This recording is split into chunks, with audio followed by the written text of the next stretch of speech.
26년 전 세상을 떠난 줄 알았던 아내. 그녀를 잊지 못한 채 살아온 한 남자가 있었습니다. 국내 굴지의 대기업 회장 강태욱. 그는 누구보다 성공했지만 단 한 사람만은 끝내 지키지 못했습니다. 그런데 어느 날 한 면접장에 들어온 젊은 여성이 죽은 아내의 이름을 꺼냅니다. 그리고 그녀의 손목에는 26년 전 아내에게 선물했던 시계가 채워져 있었습니다. 죽은 줄 알았던 아내는 왜 살아 있었던 걸까요? 그리고 그 딸은 왜 이제야 그의 앞에 나타난 걸까요? 오늘 이야기는 26년 동안 숨겨졌던 한 가족의 진실에 대한 이야기입니다. 서울 한복판에 자리한 태성그룹 본사는 이른 아침부터 분주했습니다.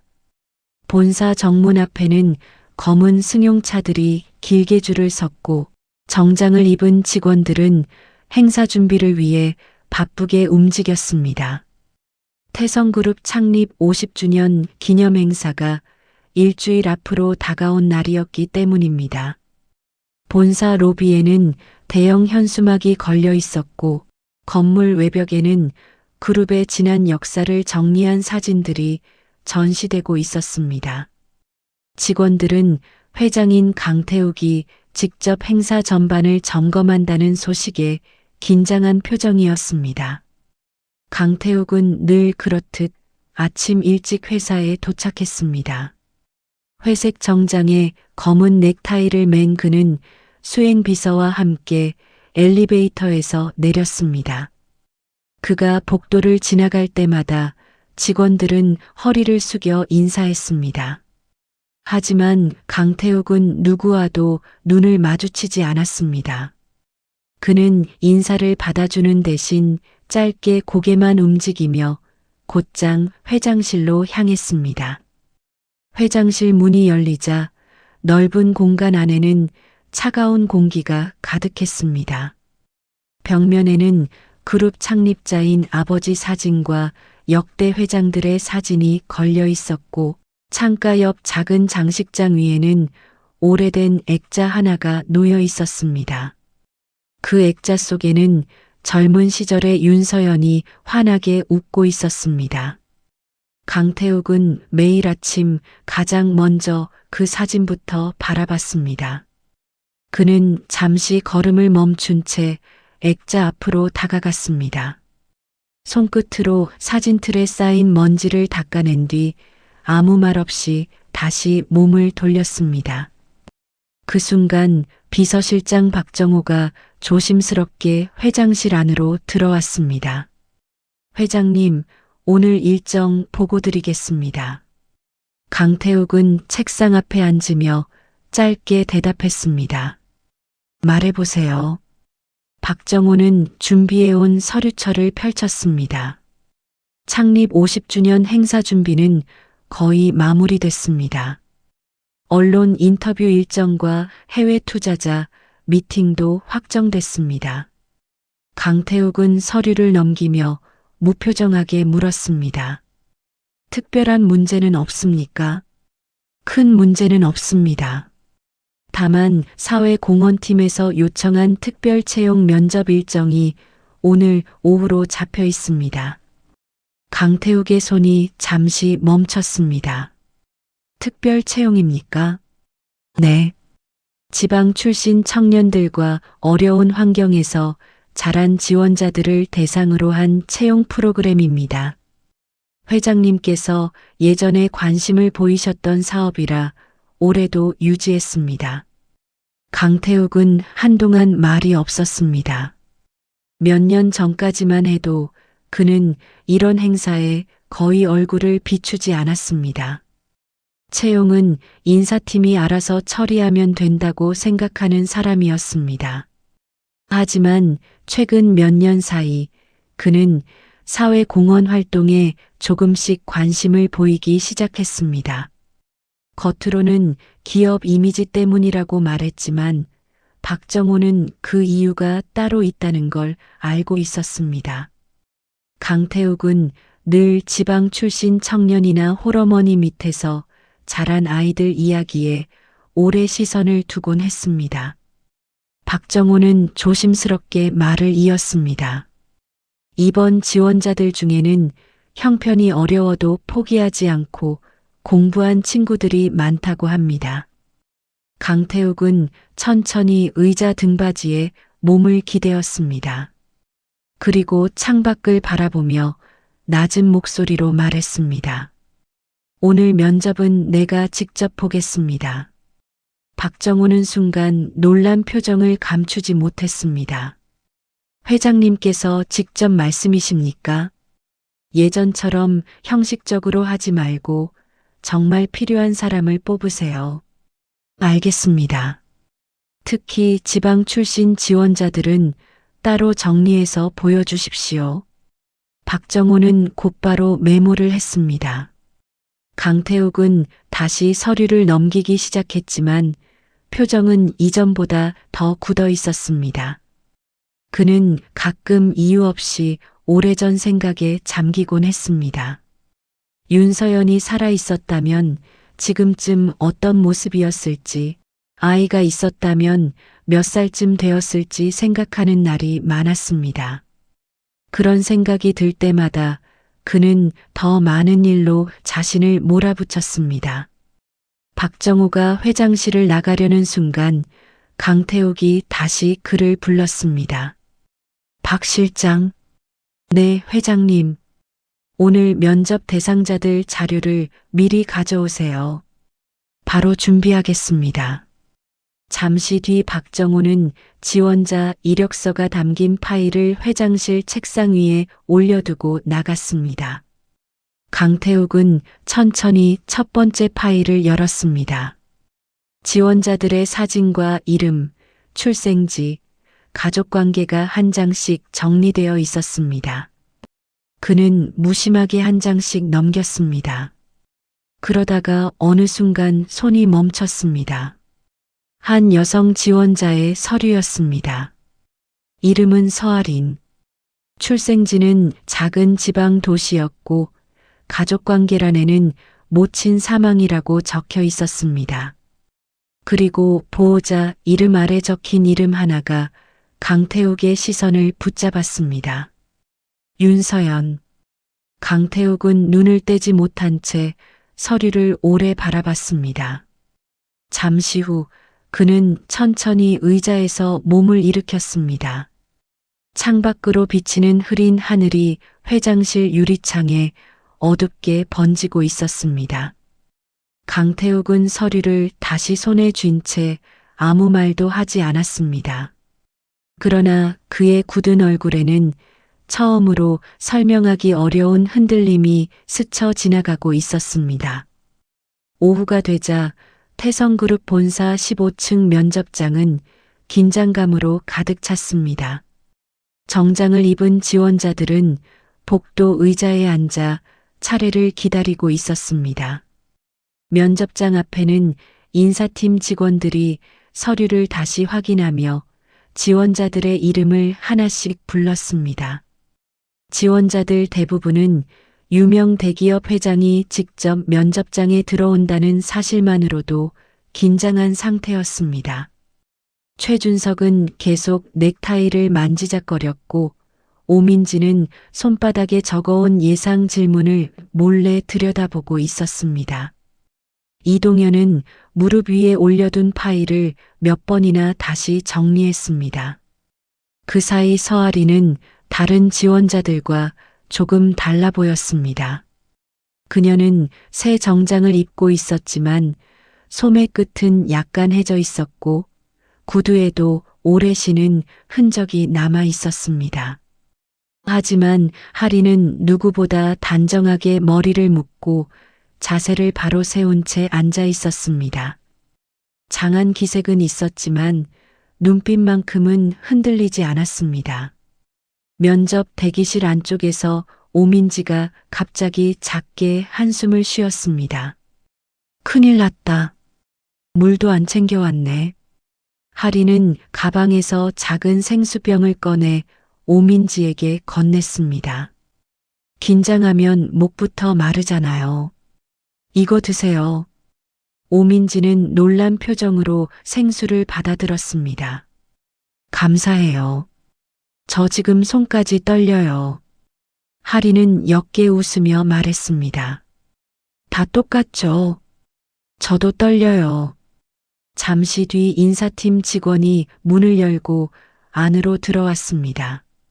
지원자분들, 곧 면접 시작하겠습니다. 그 시각 면접장 안에는 강태욱과 임원들이 자리를 잡고 있었습니다. 긴 테이블 중앙에는 강태욱이 앉아 있었고 양옆으로 인사 담당 임원들과 박정우 비서실장이 자리하고 있었습니다. 강태욱 앞에는 지원자들의 이력서가 순서대로 놓여 있었습니다. 그는 다른 서류들은 대충 훑어보면서도 서아린의 파일만큼은 따로 한쪽에 빼두고 있었습니다. 박정우는 그런 회장의 모습을 눈치챘지만 아무 말도 하지 않았습니다. 첫 번째 지원자인 최준석이 면접장으로 들어왔습니다. 그는 떨리는 목소리로 자기소개를 시작했습니다. 강태욱은 서류만 내려다본 채 짧게 질문을 던졌습니다. 왜 태성그룹에 지원했습니까? 어려운 환경에서 자라며 배운 끈기로 회사에 꼭 필요한 사람이 되고 싶습니다. 강태욱은 고개만 끄덕였습니다. 다른 임원들이 몇 가지 질문을 이어갔지만 회장은 거의 반응을 보이지 않았습니다. 오민지와 이동현 면접도 비슷하게 지나갔습니다. 지원자들은 최선을 다해 답했지만 강태욱의 얼굴은 끝까지 무표정했습니다. 그리고 마침내 마지막 순서가 되었습니다. 인사팀 직원이 문을 열며 이름을 불렀습니다. 서아린 지원자 들어오십시오. 하리는 조용히 숨을 들이마신 뒤 면접장 안으로 들어갔습니다. 문이 닫히자 넓은 면접실 안이 더 조용해졌습니다.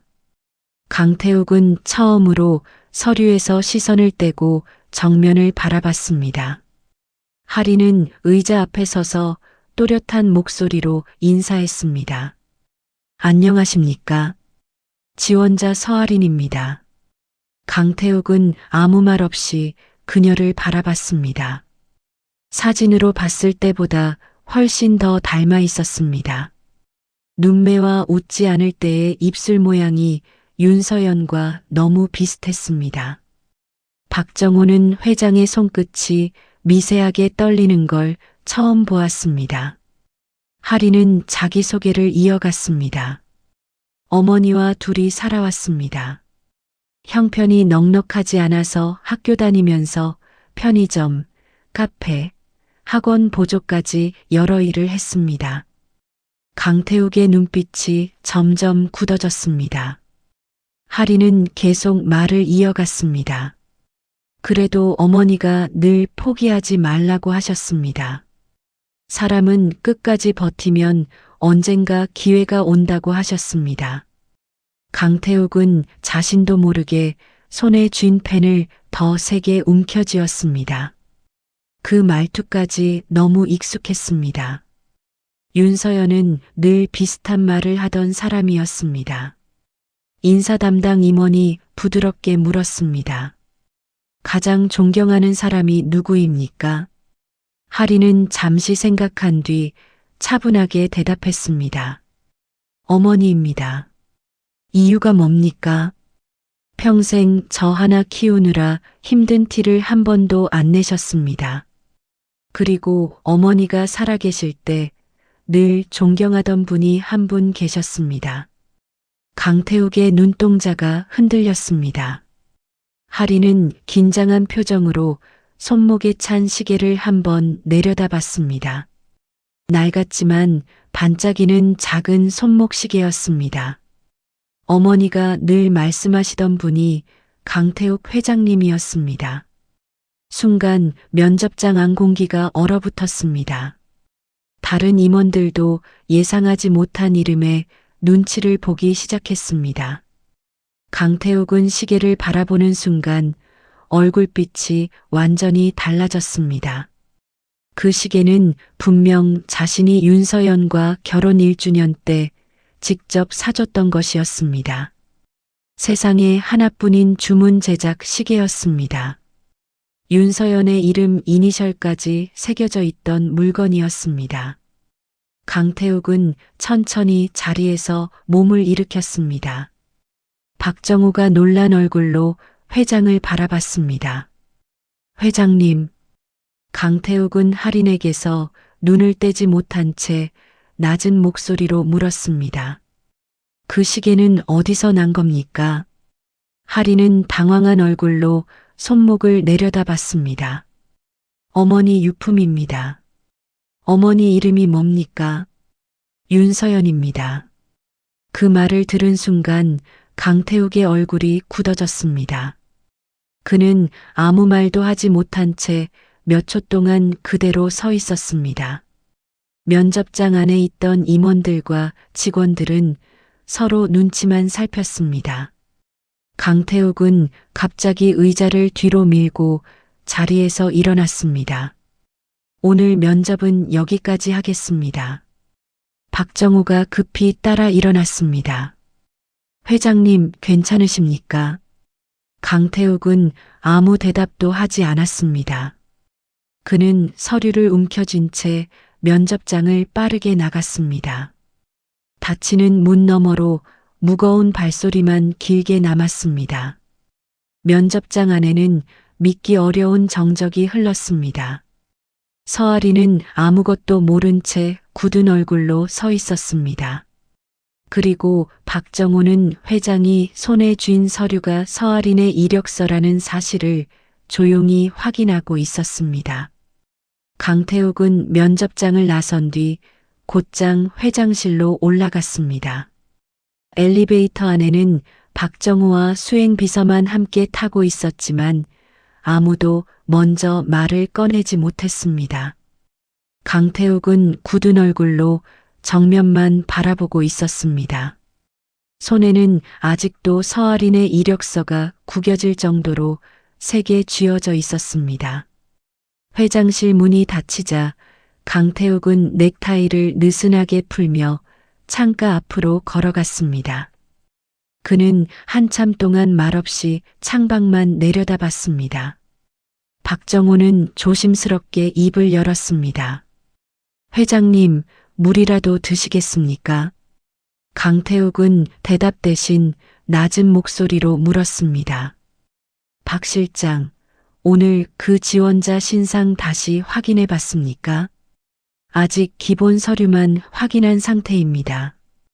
당장 알아보세요. 가족관계, 병원 기록, 주소 이전 기록까지 전부요. 박정우는 회장의 얼굴을 보며 쉽게 고개를 끄덕이지 못했습니다.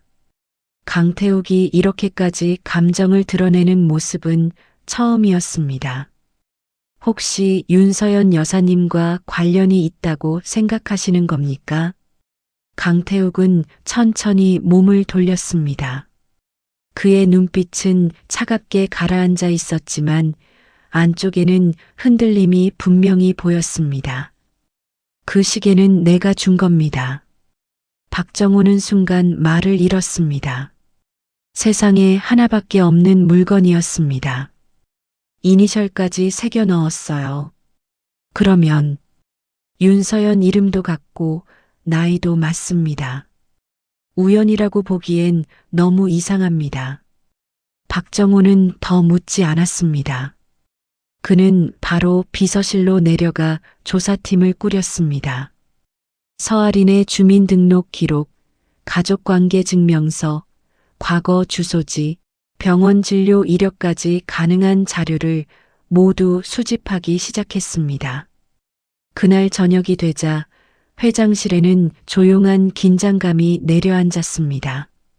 강태욱은 저녁도 먹지 않은 채 혼자 남아 있었습니다. 책상 위에는 윤서연 사진과 서아린 이력서가 나란히 놓여 있었습니다. 강태욱은 사진 속 윤서연을 한참 동안 바라봤습니다. 26년 전 마지막으로 봤던 모습이 아직도 선명했습니다. 비가 쏟아지던 밤이었습니다. 윤서연은 작은 여행 가방 하나를 들고 먼저 별장으로 내려가고 있었습니다. 강태욱은 회의 때문에 늦게 출발하기로 했고 두 사람은 저녁에 다시 만나기로 되어 있었습니다. 하지만 그날 밤 윤서연이 탄 차량은 고속도로에서 사고가 났습니다. 차량은 가드레일 아래로 떨어졌고 불까지 번졌습니다. 경찰은 탑승자가 살아남기 어렵다고 했습니다. 강태욱은 병원으로 달려갔지만 이미 시신은 심하게 훼손된 상태였습니다. 신원 확인은 윤서연이 차고 있던 반지와 소지품으로만 이루어졌습니다. 당시 정신이 무너져 있던 강태욱은 제대로 확인조차 하지 못했습니다. 장례는 급하게 치러졌고 이후 그는 누구도 믿지 않은 채 회사 일에만 매달리기 시작했습니다. 밤 10시가 조금 넘어서 박정호가 다시 회장실로 들어왔습니다. 그의 얼굴에는 평소보다 더 무거운 기색이 어려 있었습니다. 회장님, 확인된 자료를 가져왔습니다. 강태욱은 곧바로 자리에서 몸을 일으켰습니다. 박정호는 서류철을 펼쳤습니다. 서아린 씨 어머니는 3년 전에 사망했습니다. 이름은 윤서연이고 지방병원 기록에도 동일하게 남아 있습니다. 강태욱의 손끝이 미세하게 떨렸습니다. 출생연도는요? 회장님께서 알고 계신 윤서연 여사님과 같습니다. 주소는? 사고 이후 몇 년 동안 기록이 거의 없습니다. 중간에 주소 이전 이력이 비어 있습니다. 강태욱은 서류를 넘기다가 한 장에서 시선을 멈췄습니다.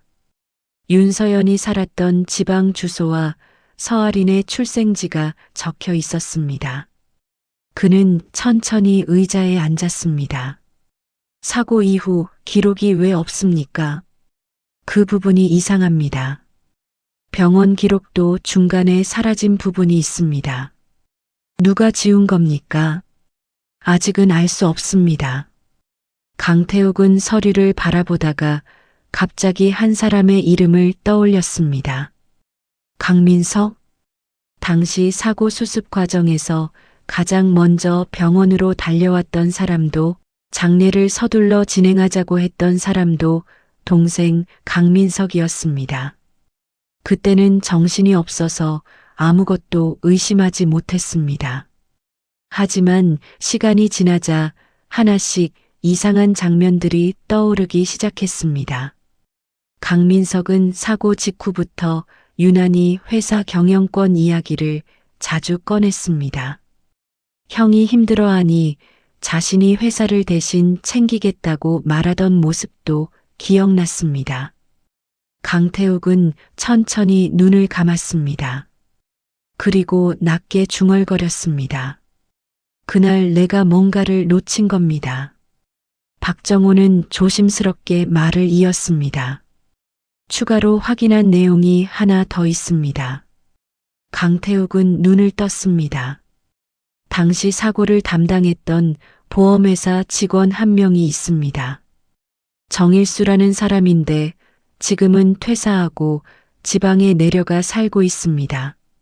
연락 가능합니까? 가능합니다. 강태욱은 잠시도 망설이지 않았습니다. 내일 바로 내려갑시다. 창밖에는 늦은 밤비가 조용히 내리고 있었습니다. 강태욱은 유리창에 비친 자신의 얼굴을 바라봤습니다. 26년 동안 죽었다고 믿었던 여자가 살아있었을지도 모른다는 사실이 이제 그의 모든 기억을 흔들고 있었습니다. 서아린은 면접이 끝난 뒤 무거운 발걸음으로 하숙집으로 돌아왔습니다. 태성그룹 본사에서 나올 때까지도 무슨 일이 벌어진 건지 제대로 이해하지 못했습니다. 다른 지원자들은 회장이 갑자기 자리를 뜬 이유를 궁금해했지만 하리는 아무 말도 하지 못했습니다. 강태욱이 자신을 바라보던 눈빛이 계속 머릿속에 남아 있었기 때문입니다. 특히 어머니 이름을 말했을 때 굳어지던 표정은 쉽게 잊히지 않았습니다. 하숙집은 오래된 2층 건물 끝방이었습니다. 벽지는 군데군데 벗겨져 있었고 창문 틈으로는 찬 바람이 조금씩 들어왔습니다. 하리는 가방을 내려놓은 뒤 한참 동안 멍하니 앉아 있었습니다. 그러다가 천천히 손목에 찬 시계를 벗어 손바닥 위에 올려놓았습니다. 어머니는 살아있을 때 이 시계를 무척 소중하게 다뤘습니다. 고장이 나도 버리지 않았고 줄이 낡아도 새 것으로 바꾸지 않았습니다. 할인이 어릴 때 몇 번 물어본 적도 있었습니다. 왜 그렇게 오래된 시계를 아끼냐고 물으면 윤서연은 그냥 웃으며 대답을 피하곤 했습니다. 할인은 책상 서랍을 열어 어머니 유품이 담긴 작은 상자를 꺼냈습니다. 어머니가 세상을 떠난 뒤에도 차마 정리하지 못했던 물건들이 들어 있었습니다. 낡은 손수건, 오래된 사진 몇 장, 해진 지갑, 병원 영수증, 작은 노트 한 권이 상자 안에 들어 있었습니다. 하리는 그 중에서도 오래된 봉투 하나를 꺼냈습니다. 봉투는 누렇게 변색되어 있었고 여러 번 접힌 흔적이 남아 있었습니다. 그 안에는 윤서연이 직접 쓴 편지 여러 장이 들어 있었습니다. 하리는 떨리는 손으로 첫 번째 편지를 펼쳤습니다. 편지에는 짧은 문장이 적혀 있었습니다. 딸이 언젠가 아버지를 만나게 된다면 원망보다 먼저 사람을 보라는 내용이었습니다. 하리는 눈을 크게 뜬 채 다음 장을 넘겼습니다. 다른 편지에는 자신이 사랑했던 사람을 아직도 잊지 못한다는 말이 적혀 있었습니다. 그리고 마지막 장 사이에서 사진 한 장이 떨어졌습니다. 하리는 사진을 집어들었습니다. 젊은 남자와 여자가 나란히 서 있는 사진이었습니다. 사진 속 여자는 분명 윤서연이었습니다. 그리고 그녀 옆에 서 있는 남자는 오늘 면접장에서 봤던 강태욱 회장이었습니다. 하리는 한동안 숨조차 쉬지 못했습니다. 사진 속 강태욱은 지금과 달리 부드럽게 웃고 있었습니다. 윤서연도 그의 팔짱을 낀 채 환하게 웃고 있었습니다. 두 사람은 너무 가까운 사이처럼 보였습니다. 하리는 다시 편지를 펼쳤습니다. 편지 끝에는 짧은 문장이 적혀 있었습니다. 언젠가 꼭 만나야 할 사람이라는 말이었습니다. 하리는 그제야 자신이 평생 모르고 살아온 비밀이 있었다는 걸 깨달았습니다. 강태욱이 어머니를 알고 있었던 정도가 아니었습니다. 어쩌면 자신의 아버지일지도 모른다는 생각이 처음으로 머릿속을 스쳤습니다. 하리는 자리에서 벌떡 일어났습니다. 심장이 너무 빨리 뛰어 숨이 가빠질 정도였습니다. 그녀는 방 안을 몇 번이나 왔다 갔다 하다가 다시 사진을 내려다봤습니다. 그리고 잠시 뒤 휴대전화를 꺼내 면접 때 받은 명함을 찾았습니다. 박정우 비서실장의 명함이었습니다. 하리는 한참 동안 번호를 바라보다가 겨우 전화를 걸었습니다. 몇 번 신호음이 울린 뒤 박정우가 전화를 받았습니다. 박정우 실장님 맞으십니까? 네, 맞습니다. 저 서아린입니다. 박정우는 잠시 조용했습니다. 그 역시 하린에게 연락이 올 거라고 예상하고 있었습니다. 무슨 일이십니까? 하린은 떨리는 목소리로 말했습니다. 회장님을 다시 만나고 싶습니다. 박정호는 잠시 말을 아꼈습니다. 무슨 이유인지 여쭤봐도 되겠습니까? 하리는 사진을 손에 꼭 쥔 채 대답했습니다. 어머니 유품에서 회장님 사진이 나왔습니다. 전화기 너머로 짧은 침묵이 흘렀습니다.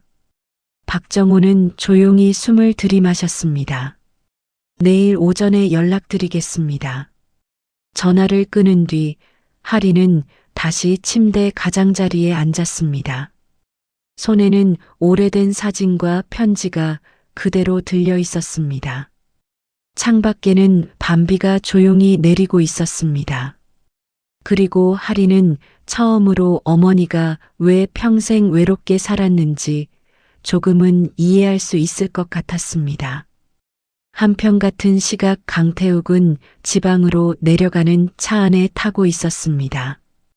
박정호는 운전석 옆에서 조사 자료를 넘기고 있었습니다. 회장님, 정일수 씨는 내일 아침 만나기로 했습니다. 강태욱은 창밖 어두운 도로를 바라보며 고개를 끄덕였습니다. 그는 윤서연 사진 한 장을 손에 들고 있었습니다. 그리고 그 사진 속 웃고 있는 얼굴이 오늘 본 서아린과 너무 닮아 있다는 사실을 자꾸 떠올리고 있었습니다. 다음 날 아침 강태욱과 박정호는 지방 외곽의 작은 식당 앞에 도착했습니다. 정일수는 그곳에서 아침 장사를 돕고 있었습니다. 그는 예전 보험회사 직원답지 않게 허름한 점퍼 차림이었고 얼굴에는 세월의 흔적이 깊게 남아 있었습니다.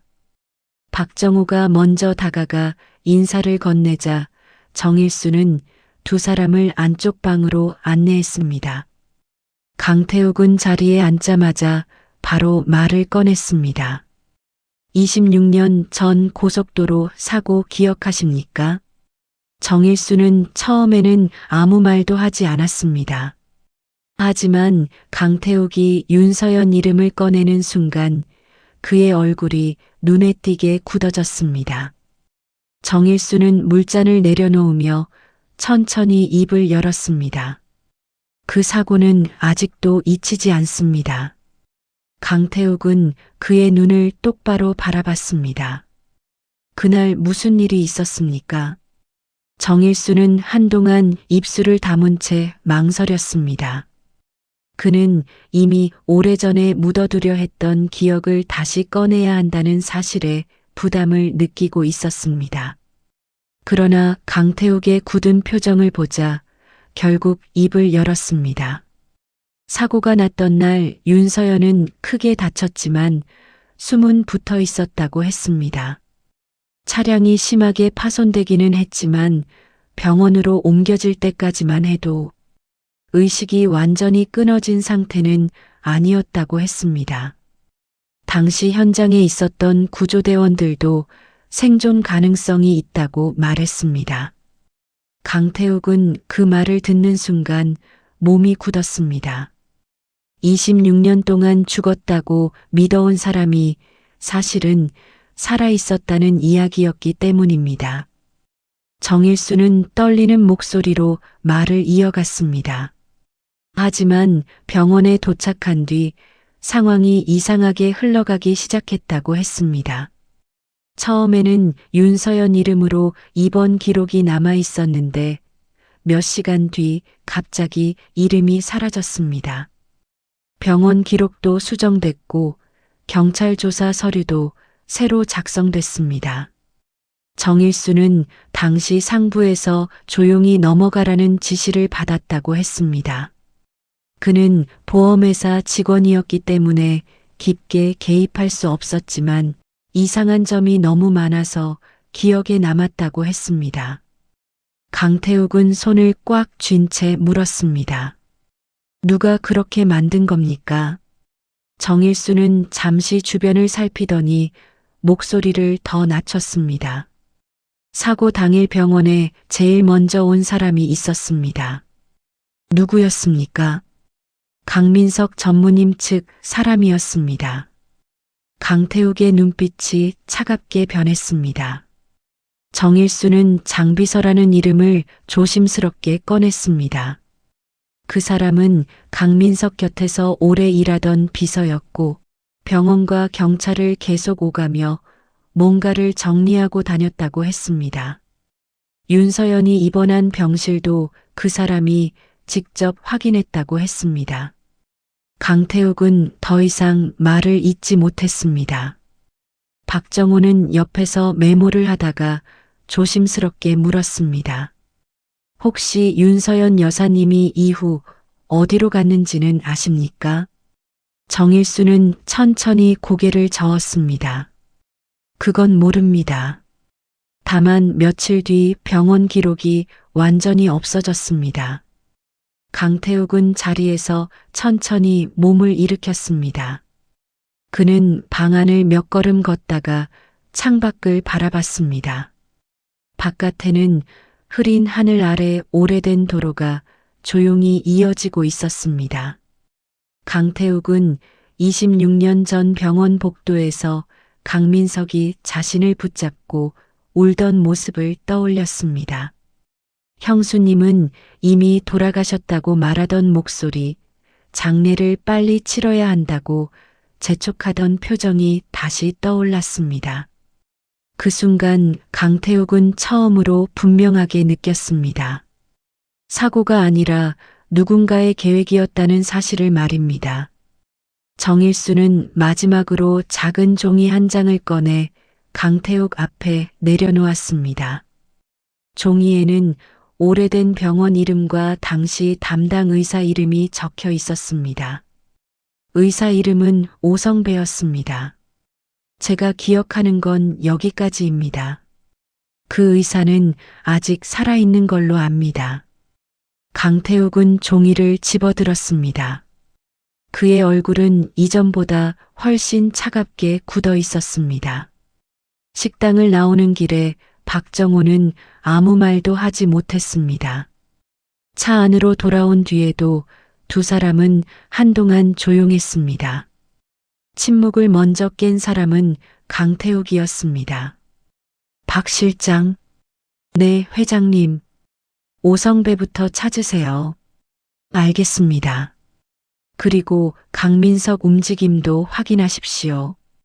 박정호는 짧게 고개를 끄덕였습니다. 강태욱은 창밖을 바라보며 낮게 숨을 내쉬었습니다. 26년 동안 자신은 슬픔 때문에 아무것도 보지 못했습니다. 그 사이 누군가는 윤서연을 숨겼고 자신의 아이까지 세상 밖으로 밀어냈습니다. 그는 손안에 쥔 종이를 천천히 접었습니다. 이제는 더 이상 과거를 묻어둘 수 없었습니다. 한편 서울에서는 강민석이 본사 집무실에서 보고를 받고 있었습니다. 비서는 강태욱이 지방으로 내려갔다는 사실과 정일수를 만났다는 내용을 조심스럽게 전했습니다. 강민석은 커피잔을 내려놓으며 표정을 굳혔습니다. 그리고 책상 위에 놓인 오래된 사진 한 장을 조용히 뒤집었습니다. 사진 속에는 젊은 시절의 강태욱과 윤서연이 함께 웃고 있었습니다. 서아리는 다음 날 아침 일찍 박정호에게서 연락을 받았습니다. 박정호는 회장님이 할인을 만나기로 했다고 짧게 말했습니다.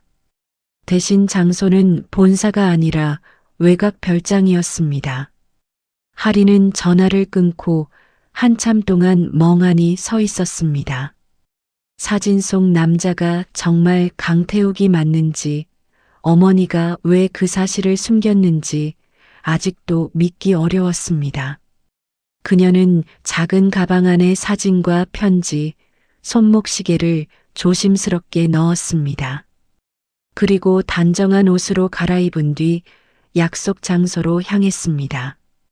강태욱의 별장은 서울 외곽 숲길 안쪽에 자리하고 있었습니다. 큰 대문 안으로 들어서자 오래된 정원과 조용한 2층 건물이 보였습니다. 할인은 차에서 내리며 주변을 둘러봤습니다. 집은 크고 화려했지만 이상할 만큼 사람이 드물고 조용했습니다. 마치 오래전부터 시간이 멈춰 있는 집처럼 보였습니다. 박정호가 먼저 나와 할인을 맞이했습니다. 안으로 들어가시죠. 할인은 긴장한 얼굴로 천천히 집 안으로 들어갔습니다. 넓은 거실 안에는 아무 소리도 들리지 않았습니다. 창가 쪽 테이블 위에는 사진 액자들이 여러 개 놓여 있었습니다. 그 중에는 젊은 시절 윤서연 사진도 있었습니다.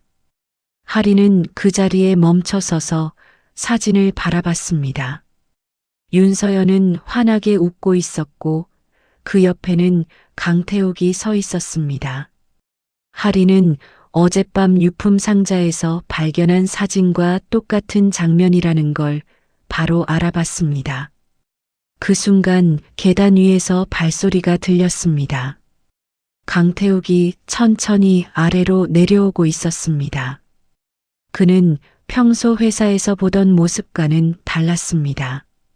정장 대신 어두운 니트를 입고 있었고 얼굴에는 피곤한 기색이 짙게 남아 있었습니다.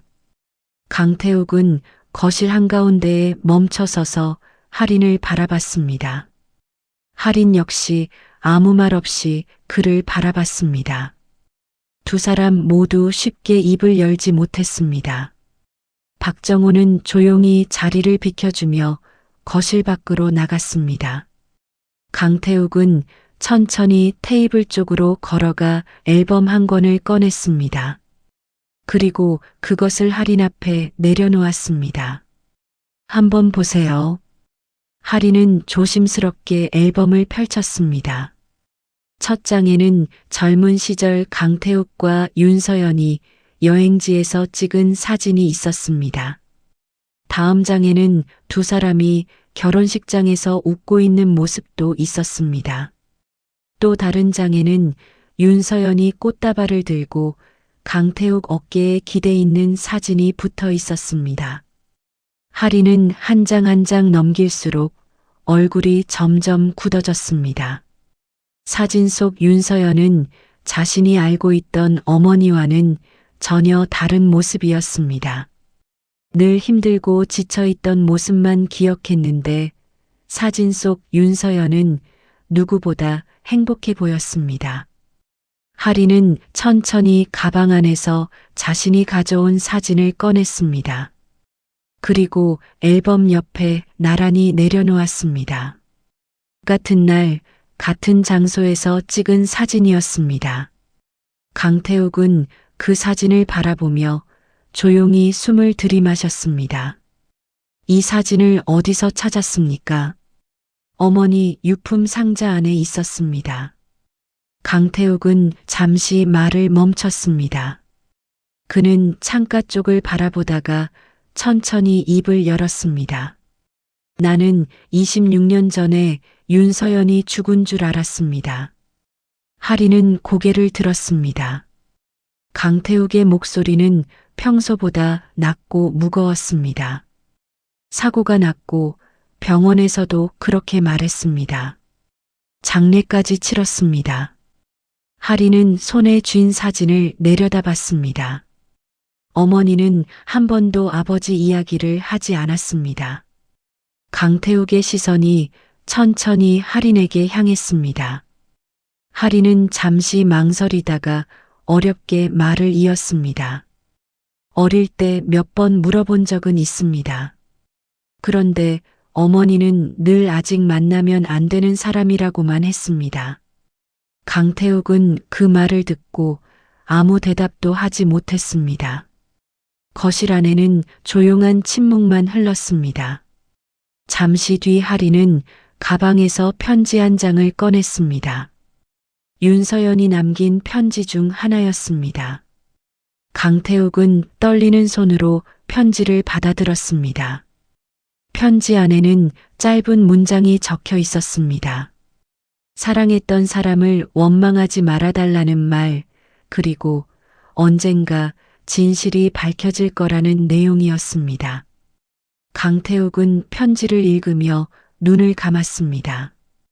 윤서연의 글씨였습니다. 26년이 지났지만 한 번도 잊은 적 없는 글씨였습니다. 그는 손끝으로 편지 위를 천천히 쓸어내렸습니다. 하리는 그런 강태욱을 조용히 바라봤습니다. 그리고 처음으로 눈앞에 있는 사람이 단순한 대기업 회장이 아니라 어머니가 평생 잊지 못했던 사람이라는 걸 실감했습니다. 그때 박정우가 급히 거실 안으로 들어왔습니다. 그의 얼굴은 평소보다 훨씬 굳어 있었습니다. 회장님, 확인된 내용이 있습니다. 강태욱은 자리에서 몸을 돌렸습니다. 박정호는 짧게 숨을 고른 뒤 말을 이었습니다. 오성배 의사를 찾았습니다. 만나겠다고 합니다. 강태욱의 눈빛이 순간 날카롭게 변했습니다. 박정호는 조용히 덧붙였습니다.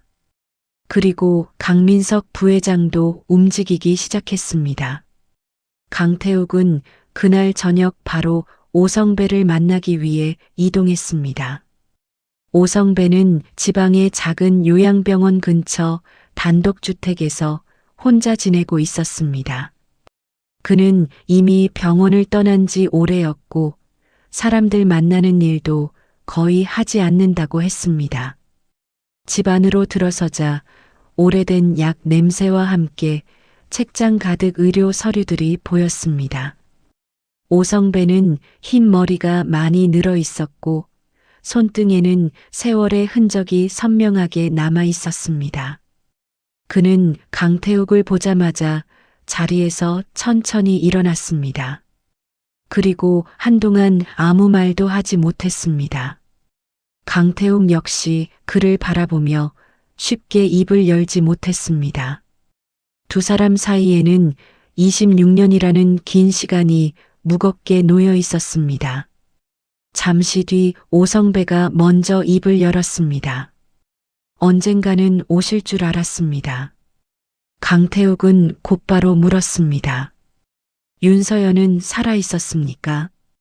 오성배는 천천히 고개를 끄덕였습니다. 강태욱의 얼굴이 굳어졌습니다.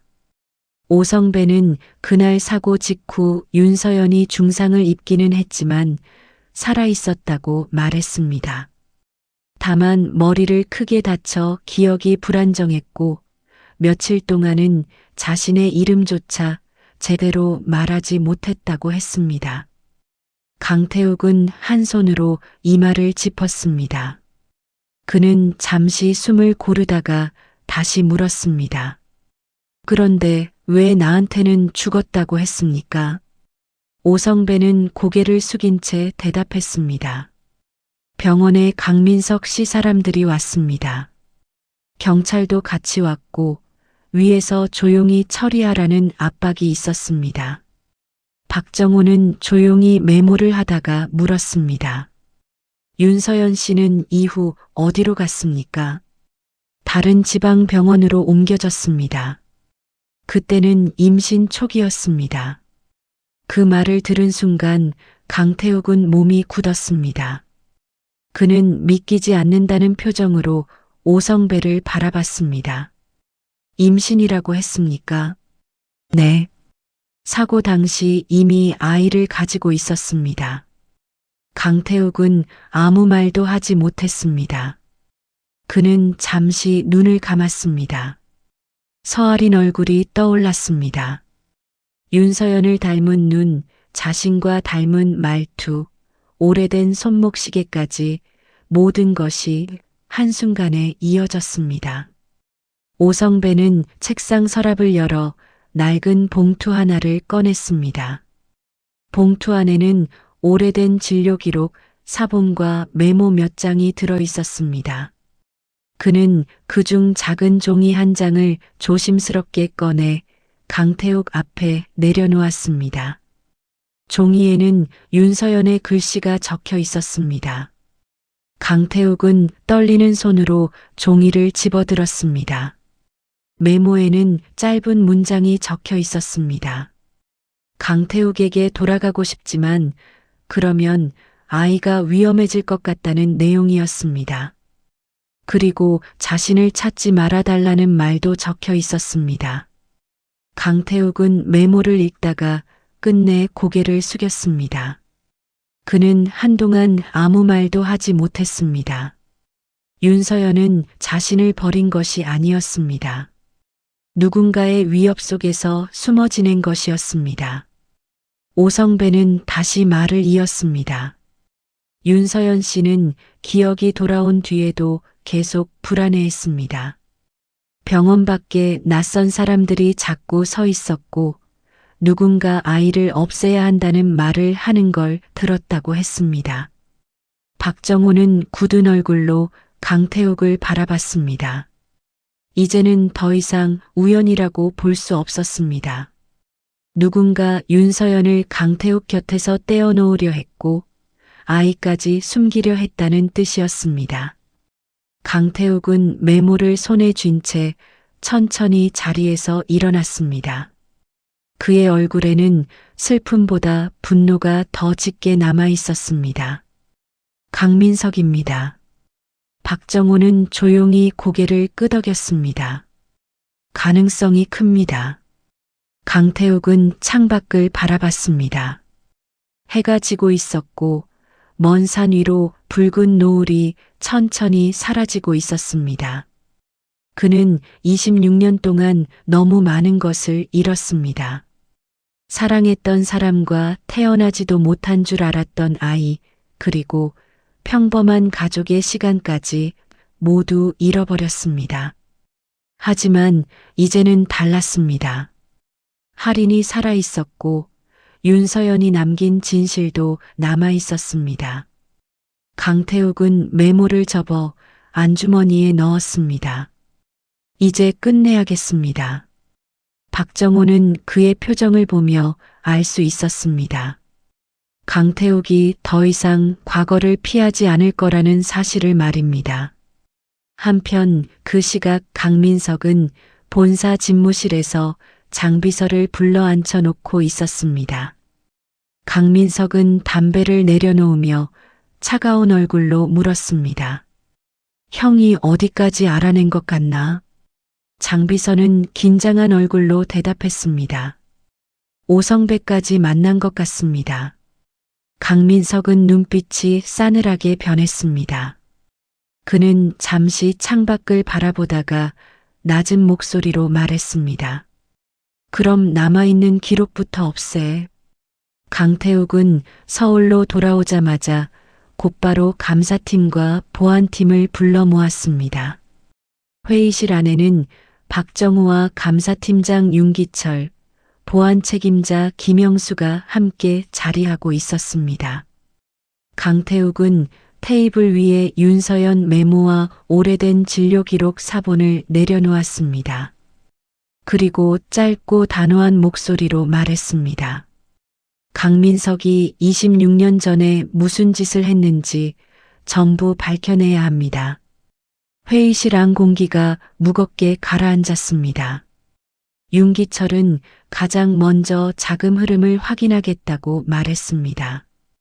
그는 사고 직후 강민석 개인 계좌와 비서실, 운영비 내역, 병원과 경찰 쪽으로 흘러간 돈을 조사하기 시작했습니다. 김영수는 오래전 사건 관련자들의 행방을 추적했습니다. 퇴직한 경찰 간부와 병원 직원, 당시 장례 절차를 담당했던 사람들까지 하나씩 확인했습니다. 강태욱은 밤늦게까지 회장실에 남아 있었습니다. 책상 위에는 서아린 사진과 윤서연 메모가 나란히 놓여 있었습니다. 그는 손으로 메모를 쓸어내리며 조용히 생각에 잠겼습니다. 윤서연은 평생 혼자 도망치듯 살아야 했습니다. 서아린 역시 아버지가 누군지도 모른 채 힘든 시간을 견뎌야 했습니다. 그런데 자신은 그 모든 사실을 모르고 회사 안에서 살아왔습니다. 강태욱은 처음으로 자신이 너무 늦었다고 느꼈습니다. 다음 날 아침 윤기철이 급히 회장실로 들어왔습니다. 그의 얼굴에는 흥분과 긴장이 동시에 떠올라 있었습니다. 회장님, 이상한 자금 흐름을 찾았습니다. 윤기철은 서류를 펼쳐 보였습니다. 사고 직후 강민석 측 비밀 계좌에서 거액이 빠져나간 기록이 있었습니다. 돈은 지방병원 관계자와 경찰 간부 가족명의 계좌로 흘러 들어갔습니다.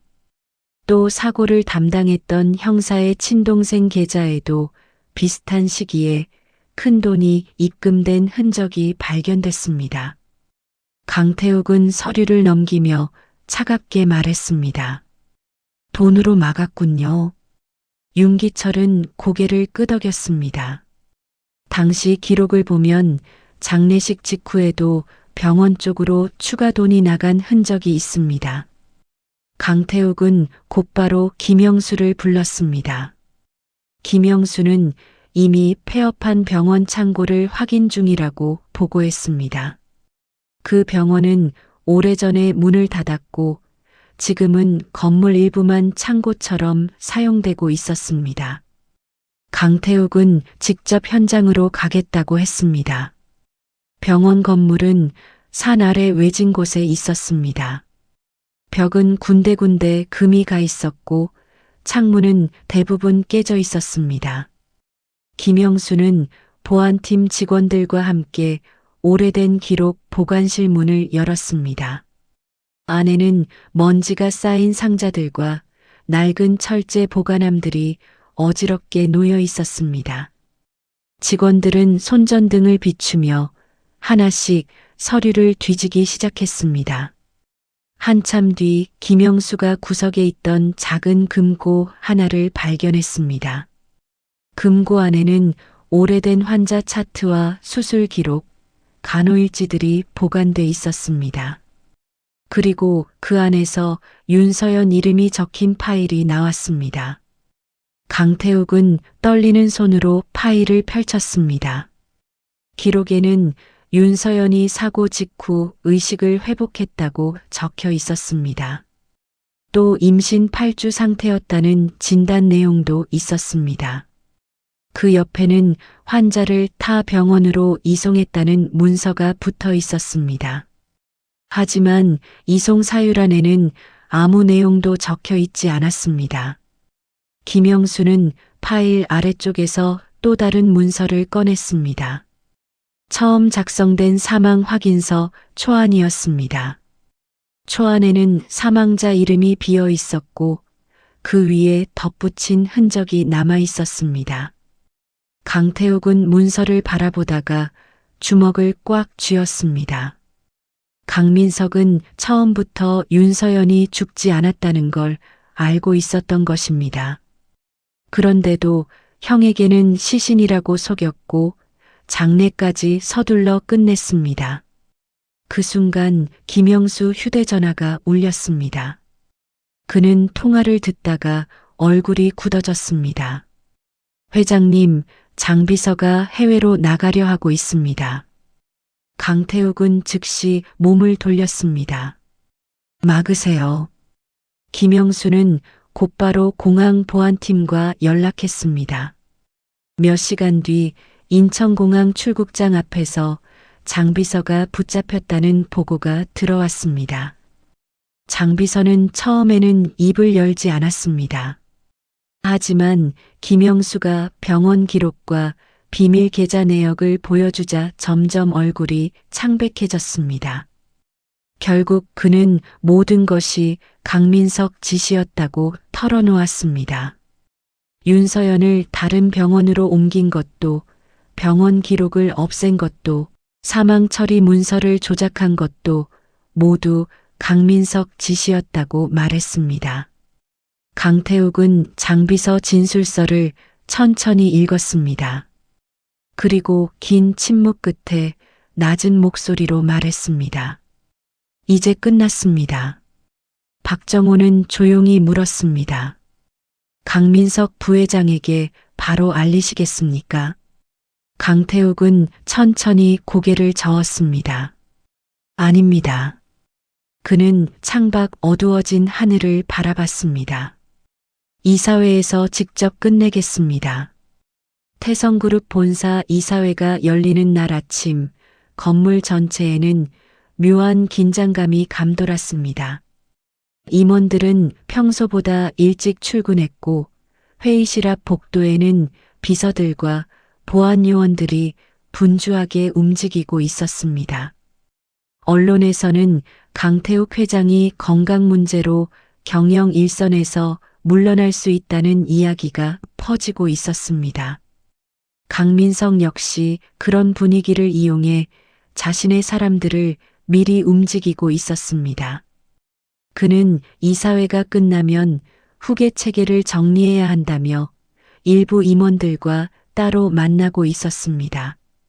강민석은 회의실로 들어가기 전 넥타이를 고쳐 매며 여유로운 표정을 지었습니다. 그는 아직까지도 강태욱이 어디까지 알아냈는지 확신하지 못하고 있었습니다. 하지만 형이 쉽게 자신을 공격하지는 못할 거라고 믿고 있었습니다. 오랫동안 회사 안에서 만든 인맥과 돈, 그리고 충성하는 사람들 덕분이었습니다. 회의실 안에는 주요 임원들과 법무팀, 감사팀 관계자들까지 모두 모여 있었습니다. 강태욱은 회의 시작 시간보다 조금 늦게 들어왔습니다. 그의 얼굴은 평소보다 더 굳어 있었고 눈빛은 차갑게 가라앉아 있었습니다. 강민석은 자리에서 일어나 형을 향해 가볍게 웃어 보였습니다. 형님, 몸은 좀 괜찮으십니까? 강태욱은 대답하지 않았습니다. 그는 곧장 자리에 앉은 뒤 박정호를 바라봤습니다. 박정호는 조용히 고개를 끄덕였습니다. 곧 회의실 불이 어두워지고 앞쪽 대형 화면이 켜졌습니다. 처음 화면에 나온 것은 26년 전 사고 기록이었습니다. 사고 차량 사진과 병원 기록, 경찰 조사 문서가 차례로 화면에 나타났습니다. 임원들은 무슨 상황인지 몰라 서로 얼굴만 바라봤습니다. 강민석도 처음에는 태연한 표정을 유지했습니다. 하지만 화면에 윤서연 이름이 나타나는 순간 그의 얼굴이 굳기 시작했습니다. 강태욱은 천천히 자리에서 일어났습니다. 그리고 낮고 단호한 목소리로 말했습니다. 26년 전 내 아내 윤서연은 죽지 않았습니다. 회의실 안이 술렁이기 시작했습니다. 임원들은 믿기 어렵다는 표정으로 강태욱과 화면을 번갈아 바라봤습니다. 강태욱은 계속 말을 이어갔습니다. 사고 이후 윤서연은 살아 있었고 임신 중이었습니다. 그러나 누군가 병원 기록을 조작하고 나에게는 죽었다고 속였습니다. 화면에는 비밀 계좌 거래 내역과 병원 관계자들 이름이 차례로 떠올랐습니다. 강민석은 자리에서 벌떡 일어났습니다. 형님, 이게 무슨 말도 안 되는 이야기입니까? 강태욱은 강민석을 똑바로 바라봤습니다. 내가 한 짓이다. 회의실 안 공기가 단숨에 얼어붙었습니다. 강민석은 얼굴이 붉어지며 소리쳤습니다. 증거도 없이 날 의심하는 겁니까? 그 순간 회의실 문이 열렸습니다. 장비서가 안으로 들어왔습니다. 그는 수척한 얼굴로 고개를 숙인 채 안쪽 증인석에 앉았습니다. 장비서는 떨리는 목소리로 사고 당시 강민석 지시를 받아 병원 기록을 없앴다고 말했습니다. 윤서연을 다른 병원으로 옮긴 것도 자신이었고 경찰과 병원에 돈을 건넨 것도 강민석 지시였다고 털어놓았습니다.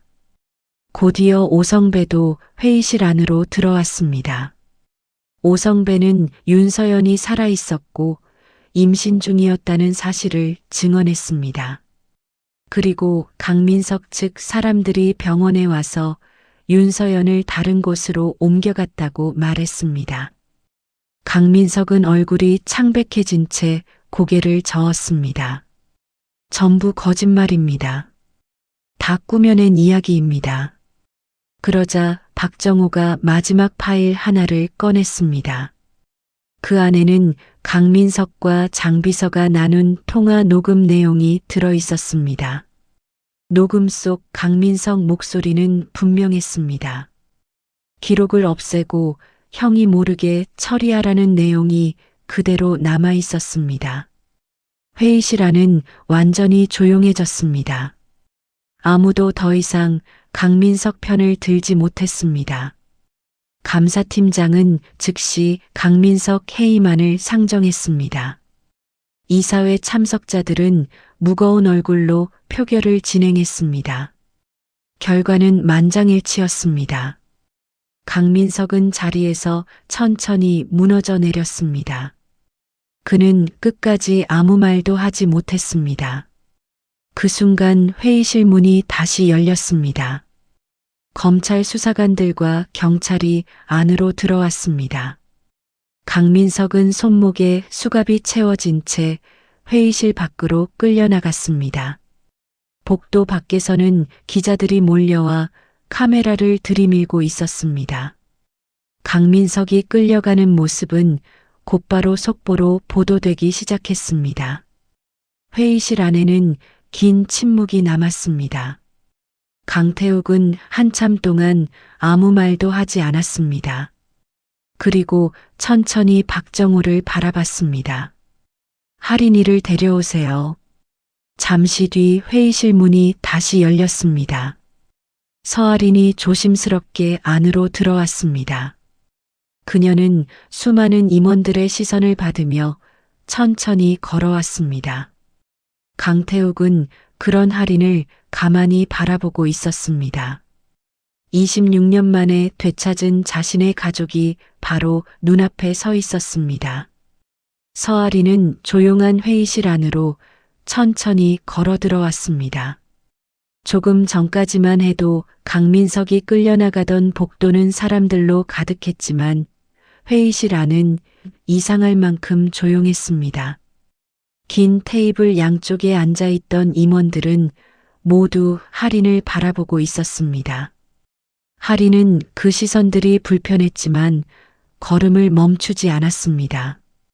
그녀는 회의실 끝에 서 있는 강태욱 앞까지 천천히 걸어갔습니다.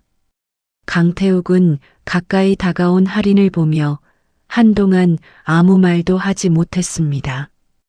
윤서연을 닮은 얼굴이 너무 가까이 있었습니다.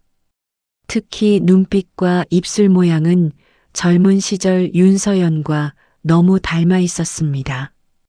강태욱은 그 모습을 바라보며 26년 전 윤서연이 웃던 얼굴을 떠올렸습니다. 그리고 자신이 모르고 지나온 딸의 어린 시절도 함께 떠올랐습니다. 학교 운동회, 졸업식, 생일, 첫 아르바이트, 아픈 날 밤까지 아무것도 지켜주지 못했다는 생각이 한꺼번에 밀려왔습니다. 할인 역시 강태욱을 바라보며 복잡한 감정을 느끼고 있었습니다. 불과 며칠 전까지만 해도 뉴스에서만 보던 사람이었습니다. 차갑고 무서운 대기업 회장이라고만 생각했습니다. 그런데 이제는 어머니가 평생 잊지 못했던 사람이고 자신의 아버지일지도 모르는 사람이 되어 있었습니다. 강태욱은 천천히 할인 앞으로 다가왔습니다. 그는 잠시 할인 얼굴을 바라보다가 낮은 목소리로 말했습니다. 그동안 많이 힘들었겠구나. 할인은 아무 대답도 하지 못했습니다. 목 안쪽이 꽉 막히는 것 같았습니다. 강태욱은 천천히 주머니에서 윤서연이 남긴 메모를 꺼냈습니다. 그는 메모를 펼쳐 할인에게 보여주었습니다. 거기에는 딸을 지켜야 한다는 윤서연의 글씨가 그대로 남아 있었습니다. 할인은 메모를 바라보다가 천천히 눈을 감았습니다. 어머니가 왜 끝까지 혼자 버텼는지 이제야 조금 알 것 같았습니다. 강태욱은 한 걸음 더 가까이 다가왔습니다. 그리고 떨리는 목소리로 말했습니다. 미안하다. 회의실 안에 있던 사람들은 모두 숨을 죽인 채 두 사람을 바라보고 있었습니다. 강태욱은 평생 누구에게도 고개 숙이지 않던 사람이었습니다. 그런 그가 할인 앞에서 천천히 무릎을 꿇었습니다. 할인은 놀란 얼굴로 그를 내려다봤습니다. 강태욱은 고개를 숙인 채 말을 이었습니다. 너를 몰랐다는 말로는 부족하다는 걸 안다. 하지만 정말 몰랐다. 너희를 찾지 못했다. 그의 목소리는 점점 떨리고 있었습니다. 아버지로 살아야 했는데 그러지 못했다. 할인은 두 손을 꼭 쥔 채 가만히 서 있었습니다. 눈앞의 강태욱은 더 이상 냉정한 회장이 아니었습니다. 그는 평생 후회 속에서 살아온 늙은 아버지처럼 보였습니다. 할인은 천천히 손을 뻗어 강태욱을 일으켜 세웠습니다. 그리고 작은 목소리로 입을 열었습니다. 저도 이제야 알았습니다. 강태욱은 할인을 바라봤습니다. 할인은 떨리는 숨을 내쉬며 말을 이었습니다. 어머니는 끝까지 아버지를 원망하지 않았습니다. 강태욱의 눈가가 붉어졌습니다. 할인은 잠시 입술을 깨물다가 어렵게 한마디를 더 꺼냈습니다. 아버지. 그 한마디에 강태욱은 끝내 눈을 감았습니다. 그는 평생 가장 듣고 싶었던 말을 26년 만에 처음 들었습니다. 회의실 안에 있던 임원들도 모두 조용히 고개를 숙였습니다. 박정호는 안경을 벗어 눈가를 닦았습니다. 윤기철과 김영수도 아무 말 없이 자리를 지키고 있었습니다. 할인은 가방 안에서 편지 한 장을 꺼냈습니다. 윤서연이 마지막까지 간직했던 편지였습니다. 강태욱은 떨리는 손으로 편지를 받아들었습니다. 편지에는 복수보다 딸을 먼저 선택해달라는 내용이 적혀 있었습니다. 윤서연은 끝까지 강태욱이 무너지는 걸 원하지 않았습니다. 그녀는 딸이 아버지를 찾게 되더라도 미워하지 않기를 바랐습니다. 강태욱은 편지를 접어 가슴에 품었습니다.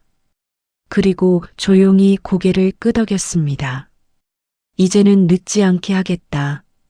할인은 눈물을 닦으며 천천히 고개를 끄덕였습니다. 회의실 창밖으로는 늦은 오후 햇살이 비치고 있었습니다. 26년 동안 멈춰있던 시간이 아주 조금씩 다시 움직이기 시작하고 있었습니다. 강민석 사건이 세상에 알려진 뒤 태성그룹 본사 앞은 며칠 동안 기자들로 가득했습니다.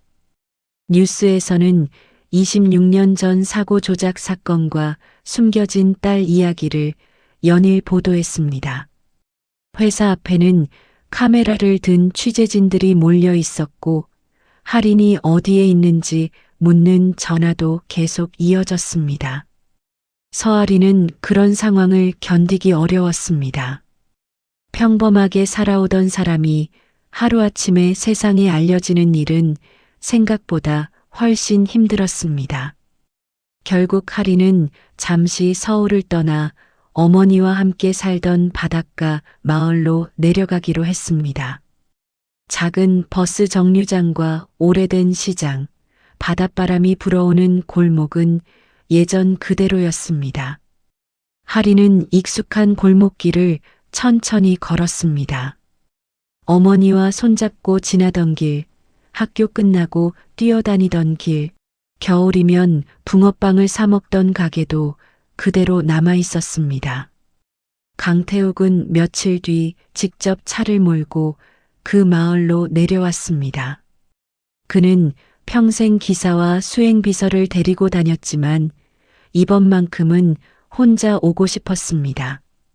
강태욱은 할인이 있는 작은 바닷가 방파제 근처에서 차를 세웠습니다. 할인은 바다를 바라보며 조용히 앉아 있었습니다. 강태욱은 잠시 떨어진 곳에 서 있다가 천천히 그녀 곁으로 다가갔습니다. 바람이 차구나. 할인은 가볍게 고개를 끄덕였습니다. 두 사람은 한동안 바다만 바라봤습니다. 파도 소리만 조용히 들리고 있었습니다. 잠시 뒤 할인이 먼저 입을 열었습니다. 어머니가 힘들 때마다 여기 왔었습니다. 강태욱은 아무 말 없이 바다를 바라봤습니다.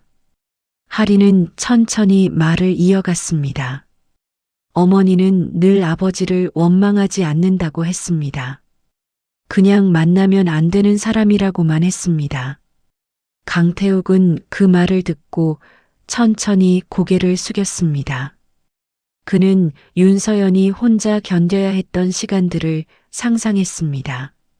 사랑하는 사람을 만나지 못한 채 딸 하나만 바라보며 살아온 시간들이 너무 길었습니다. 할인은 자리에서 일어나 골목 안쪽으로 걸었습니다. 강태욱도 조용히 뒤를 따라갔습니다. 두 사람이 도착한 곳은 오래된 분식집이었습니다. 분식집 주인 박순자는 윤서연과 오랫동안 알고 지낸 사람이었습니다. 박순자는 문을 열고 들어오는 할인을 보자 반갑게 맞았습니다. 그러다가 뒤에 서 있는 강태욱을 보더니 순간 말을 잃었습니다. 그녀는 오래전 윤서연 지갑 안에 들어있던 사진 속 남자를 기억하고 있었습니다. 박순자는 조용히 두 사람을 안쪽 자리에 앉혔습니다. 따뜻한 국물 냄새가 가게 안에 퍼져 있었습니다. 박순자는 물잔을 내려놓으며 천천히 말을 꺼냈습니다. 서연이는 평생 회장님 원망 안 했습니다. 강태욱은 조용히 시선을 내렸습니다. 박순자는 천천히 말을 이어갔습니다. 몸이 아파도 돈이 없어도 혼자 아이 키우면서도 한 번도 미워하지 않았습니다. 늘 언젠가는 만나게 될 거라고 했습니다. 할인은 눈가가 붉어진 채 박순자를 바라봤습니다. 박순자는 잠시 뒤 가게 안쪽에서 작은 상자를 가져왔습니다. 상자 안에는 오래된 사진 몇 장과 낡은 수첩이 들어 있었습니다. 서연이가 마지막으로 맡기고 간 겁니다. 언젠가 꼭 전해달라고 했습니다. 강태욱은 떨리는 손으로 상자 안 사진을 꺼냈습니다. 사진 속에는 어린 할인이 운동회에서 웃고 있는 모습이 담겨 있었습니다. 또 다른 사진에는 생일 케이크 앞에 앉아 있는 할인과 그 옆에서 웃고 있는 윤서연 모습도 있었습니다. 강태욱은 한 장 한 장 사진을 넘길 때마다 얼굴이 굳어졌습니다. 그는 딸의 어린 시절을 사진으로 처음 보고 있었습니다. 할인은 조용히 강태욱을 바라봤습니다. 강태욱은 말없이 사진을 가슴 쪽으로 끌어안았습니다. 그날 저녁 두 사람은 함께 윤서연 묘소를 찾았습니다. 묘소는 바다가 보이는 언덕 위에 자리하고 있었습니다. 작은 비석 앞에는 오래된 국화 몇 송이가 놓여 있었습니다. 할인은 가방에서 손목시계를 꺼냈습니다. 그리고 비석 앞에 조심스럽게 내려놓았습니다. 어머니가 제일 아끼던 거였습니다. 강태욱은 그 시계를 바라보다가 천천히 무릎을 꿇었습니다. 그는 한참 동안 아무 말도 하지 못했습니다. 바람이 조용히 지나가고 바다 냄새가 묘소 주변에 퍼졌습니다. 강태욱은 늦게나마 윤서연 앞에 돌아온 사람이었습니다. 그리고 이제는 혼자가 아니라 딸과 함께 서 있었습니다. 윤서연 묘소를 다녀온 뒤 강태욱은 큰 결심을 했습니다. 그는 더 이상 회사 안에서만 살 수 없다고 느꼈습니다. 평생 지켜온 것은 회사였지만 정작 가장 소중한 가족은 지키지 못했다는 생각이 계속 머릿속에 남아 있었습니다. 서울로 돌아온 강태욱은 곧바로 임원회의를 열었습니다. 그리고 전문 경영인 체제로 회사를 운영하겠다고 발표했습니다. 갑작스러운 발표에 임원들은 놀랐지만 누구도 반대하지 못했습니다.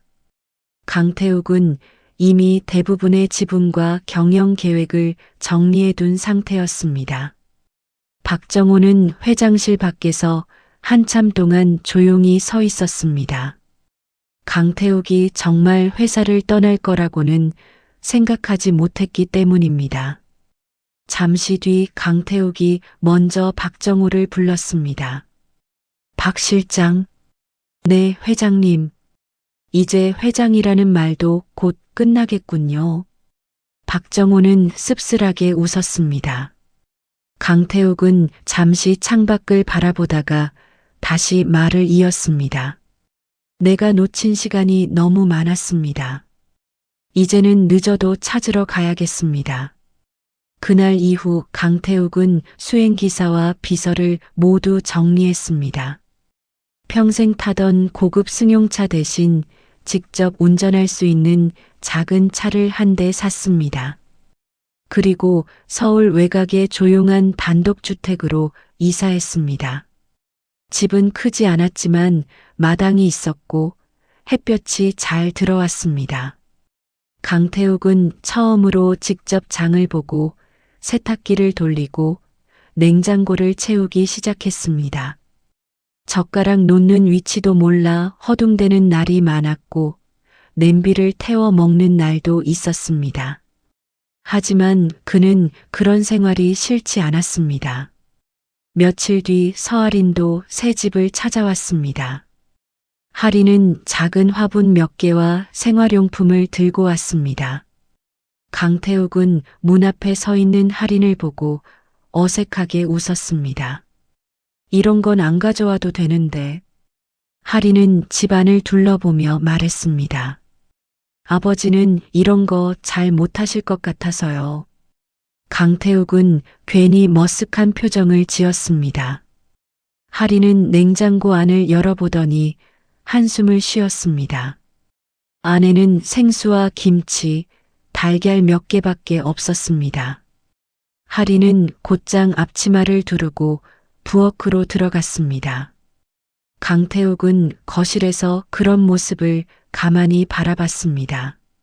잠시 뒤 부엌에서는 된장찌개 냄새와 계란말이 굽는 소리가 퍼졌습니다.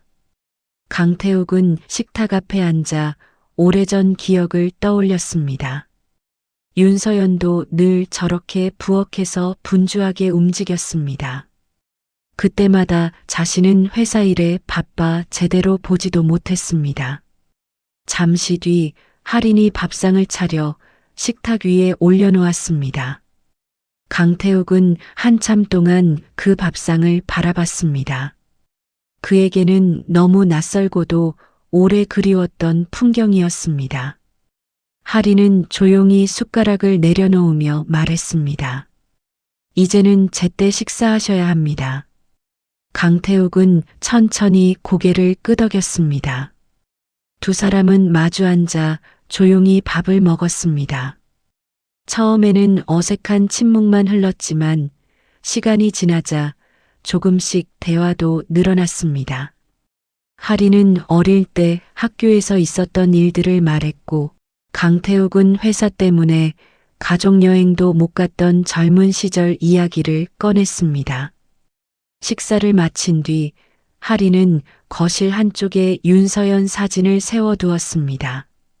그리고 예전에 찍은 가족 사진을 합성해 만든 액자도 함께 놓았습니다. 사진 속에는 강태욱과 윤서연 그리고 하린이 함께 웃고 있었습니다. 강태욱은 그 사진을 오래 바라봤습니다. 실제로는 한 번도 찍지 못했던 가족 사진이었습니다. 하지만 그 사진만큼은 세 사람이 함께 있었던 것처럼 보였습니다.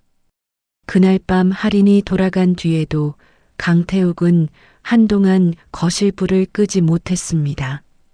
그는 소파에 앉아 식탁 위에 놓인 빈 그릇들과 사진 액자를 번갈아 바라봤습니다. 그리고 아주 오랜만에 집안이 비어있지 않다는 느낌을 받았습니다. 강민석 재판은 몇 달 뒤 마무리됐습니다. 법원은 사고 조작과 문서 위조, 비자금 조성, 증거인멸 혐의까지 모두 인정했습니다. 강민석은 긴 실형을 선고받았고 장비서와 병원 관계자들, 경찰 간부들까지 차례로 처벌을 받았습니다. 뉴스에서는 한동안 태성그룹 사건을 계속 다뤘지만 시간이 지나자 사람들의 관심도 조금씩 줄어들기 시작했습니다. 강태욱은 더 이상 언론 앞에 나서지 않았습니다. 그는 조용한 집에서 지내며 할인과 함께 보내는 시간을 늘려갔습니다. 할인은 지방 아동센터에서 아이들을 가르치는 일을 시작했습니다. 어려운 형편의 아이들에게 공부를 알려주고 저녁에는 늦게까지 남아 아이들 숙제도 봐주었습니다. 강태욱은 그런 할인을 누구보다 자랑스럽게 생각했습니다. 그는 이름을 밝히지 않은 채 아동센터에 후원금을 보내기 시작했습니다. 센터장은 어느 날 할인에게 큰 후원자가 생겼다고 말했지만 할인은 이미 누가 보낸 돈인지 알고 있었습니다. 그녀는 모른 척 웃으며 고개만 끄덕였습니다. 어느 겨울날 할인은 작은 화분과 나무 몇 그루를 사들고 집으로 왔습니다. 마당이 너무 허전하다고 생각했기 때문입니다.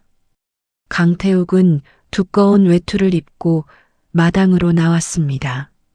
그는 평생 골프채만 잡아봤지 삽을 들어본 적은 거의 없었습니다. 하지만 할인 옆에서 묵묵히 흙을 파고 화분을 옮겼습니다. 할인은 강태욱이 삽질을 서툴게 하는 모습을 보며 작게 웃었습니다. 강태욱도 따라 웃었습니다. 두 사람은 오후 내내 마당에 꽃과 나무를 심었습니다. 해가 질 무렵에는 마당 한쪽이 제법 따뜻해 보였습니다. 집 안으로 들어온 할인은 어머니 유품 상자를 다시 꺼냈습니다. 이제는 더 이상 혼자 열어보는 상자가 아니었습니다. 강태욱도 옆에 앉아 조용히 상자 안을 들여다봤습니다. 그 안에는 오래된 편지들과 사진, 손수건, 낡은 수첩이 들어 있었습니다. 할인은 편지 한 장을 꺼내 천천히 읽었습니다. 윤서연은 편지 속에서 언젠가는 두 사람이 다시 만나게 될 거라고 적어두었습니다. 그리고 자신이 없더라도 서로를 미워하지 말고 살아가 달라고 부탁하고 있었습니다. 강태욱은 그 편지를 읽으며 눈을 감았습니다. 그는 이제야 윤서연이 왜 끝까지 떠날 수밖에 없었는지 이해할 수 있었습니다. 그녀는 자신을 버린 것이 아니라 딸을 지키기 위해 모든 것을 감당했던 것입니다. 강태욱은 편지를 조심스럽게 접어 다시 상자 안에 넣었습니다. 그리고 천천히 자리에서 일어나 거실 벽 쪽으로 걸어갔습니다. 벽에는 최근에 새로 맞춘 액자들이 걸려 있었습니다. 강태욱은 그 사진들을 한참 동안 바라봤습니다. 할인도 그의 옆으로 다가와 조용히 섰습니다. 잠시 뒤 강태욱이 낮은 목소리로 말했습니다. 이제는 지킬 수 있을 것 같다. 할인은 천천히 고개를 들었습니다. 강태욱은 창밖 어두워진 마당을 바라보며 말을 이었습니다. 너도 이 집도 우리 가족도. 할인은 아무 말 없이 그의 옆에 섰습니다. 창밖에는 겨울바람이 조용히 불고 있었습니다. 하지만 집안은 따뜻했습니다. 식탁 위에는 함께 먹다 남은 저녁 반찬이 놓여 있었고 주방에서는 따뜻한 국 냄새가 남아 있었습니다. 예전 같았으면 강태욱은 텅 빈 집으로 돌아와 혼자 밥을 먹었을 것입니다. 하지만 이제는 달랐습니다. 더 이상 기다릴 사람 없는 집이 아니었습니다. 더 이상 혼자 살아야 하는 삶도 아니었습니다. 강태욱은 천천히 할인 어깨에 손을 올렸습니다. 할인도 조용히 그 손 위에 자신의 손을 얹었습니다. 그리고 거실 한쪽에 놓인 윤서연 사진 속 미소가 두 사람을 조용히 바라보고 있었습니다. 26년이라는 시간은 너무 길었습니다. 사랑했던 사람을 잃었다고 믿고 살아온 시간, 아버지 없이 자라야 했던 시간, 그리고 혼자 모든 비밀을 안고 버텨야 했던 시간 말입니다. 하지만 늦었다고 해서 모든 것이 끝난 것은 아니었습니다. 강태욱은 끝내 딸을 찾았고 서아리는 잃어버린 가족을 되찾았습니다. 윤서연은 세상에 없었지만 그녀가 끝까지 지키려 했던 가족은 결국 다시 하나가 되었습니다. 가장 늦은 순간에 찾아온 진실이었지만 누군가에게는 그 늦은 진실이 남은 삶을 다시 살아갈 이유가 되기도 합니다. 오늘도 끝까지 함께 해주셔서 감사합니다.